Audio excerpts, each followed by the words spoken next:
Well, that's one of the reasons it's time to revamp the old W250. Aside from it being gutless, the trans is pushing all the fluid out. So it's only been sitting, well, it's been sitting in here 2 days. But that's quite the mess, apparently. All right, so the W250 is in the garage. We're gonna pull the motor out, get that 5.9 in there and do a Magnum swap. I've enlisted the help of our future mechanic here. Good help is hard to find, so. So the LA 318 is out. We made a massive mess, which was great. 5.9 Magnum will be going in after tomorrow. I'm gonna take it, got a little bit of greaser sprayed on the frame and stuff. I'm gonna take it to the car wash and get it cleaned up before I put the new motor in. And get the engine set in there. Then we're gonna do a shift kit and stuff in the new transmission. I'm using a 46RH. Well, actually, might be an A518 overdrive, no lockup transmission instead of the 727, just to go down the highway at a little lower RPM. So yeah, that's next, because that old thing was not cutting it. So stay tuned for some wiring fiascos.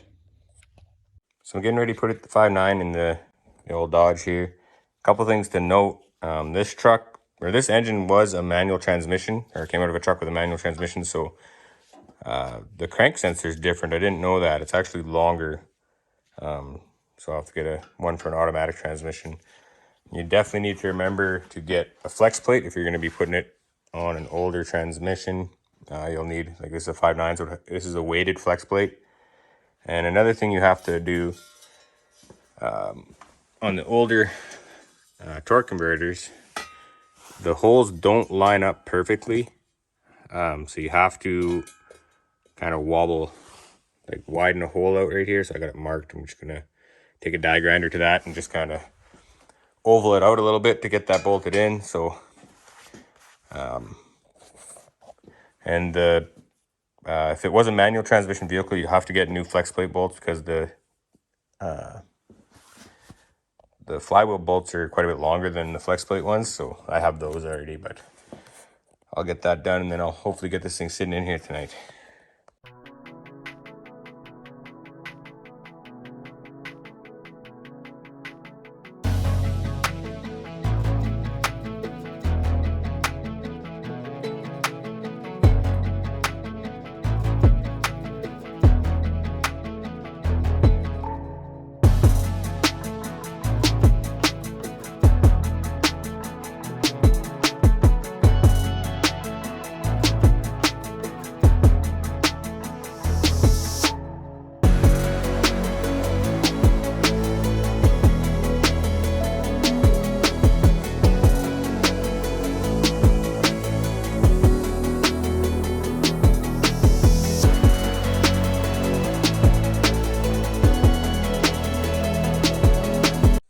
Well, there you have it. It's sitting in the truck.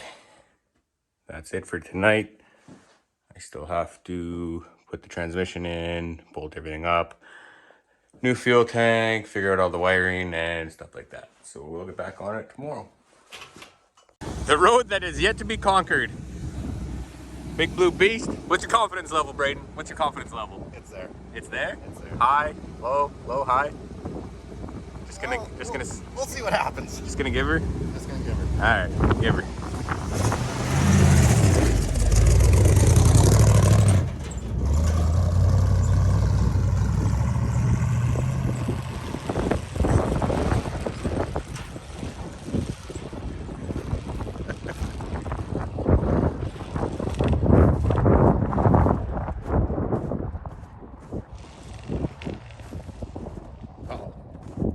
I think he broke something.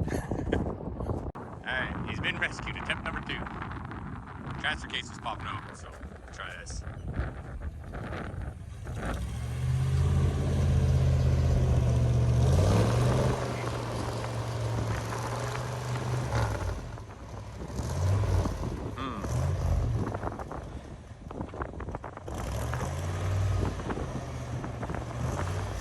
Well, I think it's just too icy for the super swampers. Not a great ice tire. Alright, so we've encountered a bit of an issue. The clutch linkage has popped off the pivot ball in there, so he's got no clutch. So that explains why he couldn't get going. So we'll try and get that fixed and get him out of here. Well, unfortunately, it broke. The clutch fork popped off the transmission. We're not sure if the ball broke or what, but can't get it into gear and out of gear, so I'm gonna drag it home and start from scratch.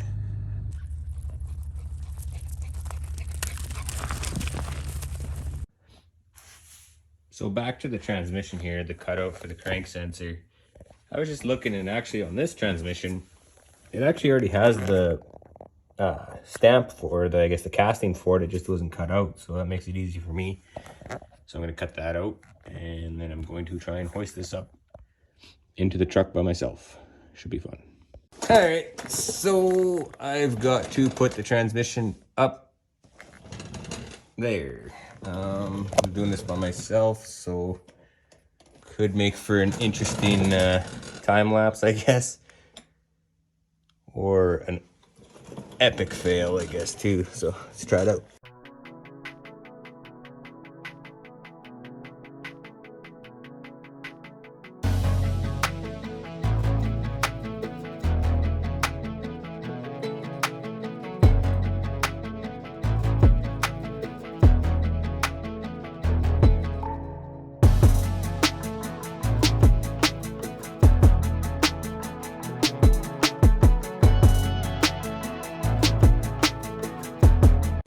Alright, so I've run into a bit of an issue here with the transmission cross member.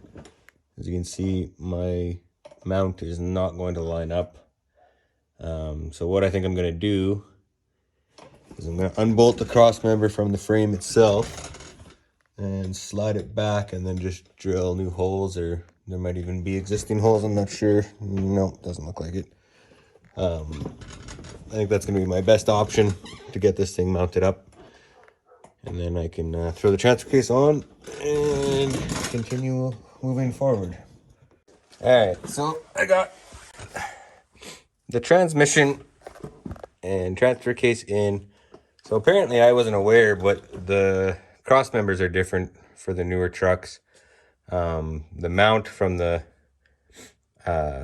overdrive unit down is actually shorter than it is on the 727. So I didn't know that, so just the ghetto way to lift it up, I used hockey pucks because it seemed to work out perfectly. So yeah, so I just raised it up an inch, and now it works out. So now I'm just going to throw the fuel tank in, rear drive shaft, and then build the fuel lines.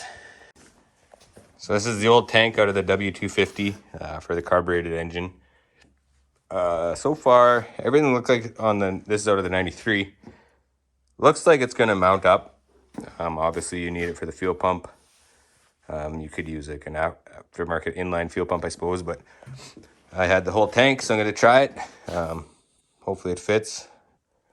And then build the fuel lines, and one step closer to getting it running. Well, the wonky headers for the Dakotas aren't going to work. They just are way too wide. So I do have these old Flotex kicking around. So what I'm going to do, though, is I hate these 2-bolt flanges. So I'm going to cut them off. I picked up some V-band clamps off Amazon. I'm going to weld those on. And then clean these up a bit, paint them, and put them on.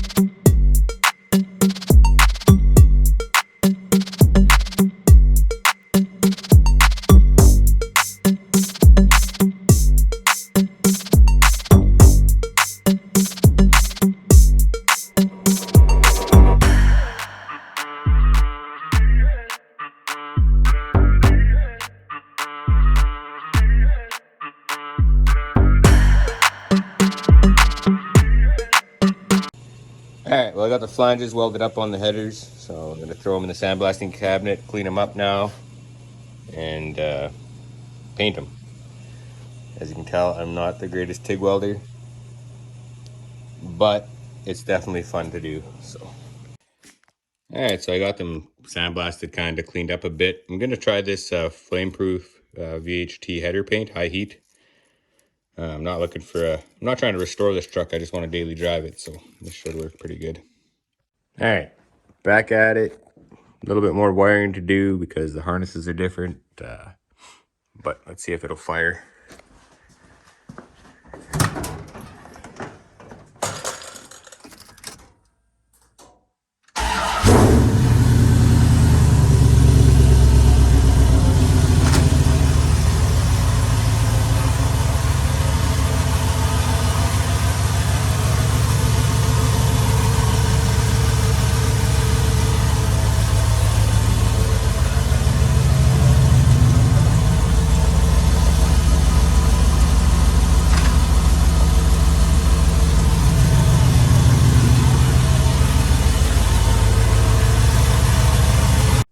And just like that, it's done and running.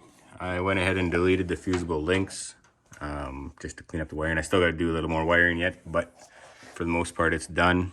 Used a mega fuse for the alternator wire, bunch of A&L fuses for the fusible links, and then just another fusible fuse box there. So pretty easy, cleans it up quite a bit. Back on the road.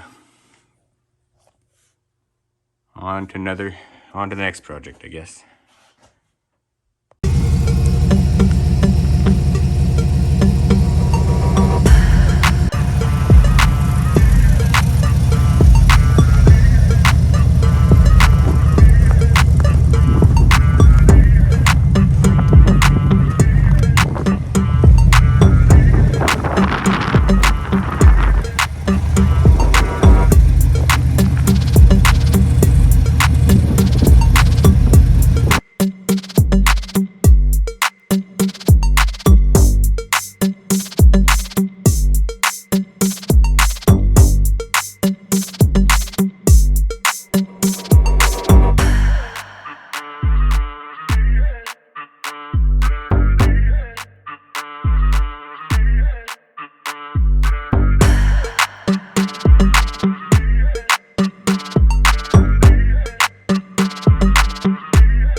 5.9 swap is done.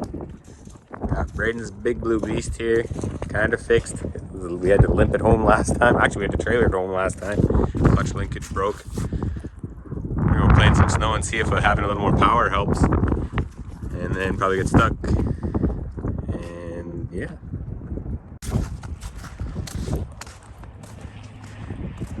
So it's definitely more drivable with the 5.9 swap. That flexi. She's a beast. But it's open diffs in this thing, so it gets stuck very easy. But whatever, it's fun. All in fun. Braden's big blue beast, 37-inch tires, 364 speed. It's a 6-inch lift and a 3-inch body lift.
All right, so here I go. My plan so far is to keep it in second, 4 high, and let it chew.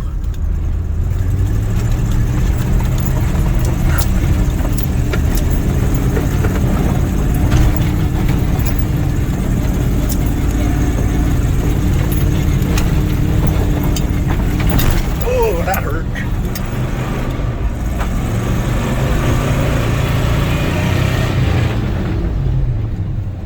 I think I popped out of gear or broke something, one of the two.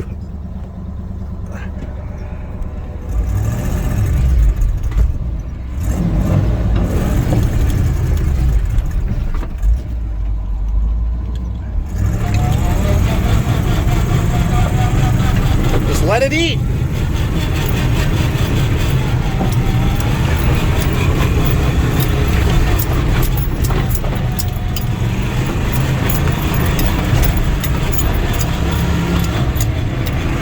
Yeah, it's popping out of gear.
Well, I think I'm gonna drive over there and see if I can't rescue him. Good news, I seem to be stuck too, so uh-oh.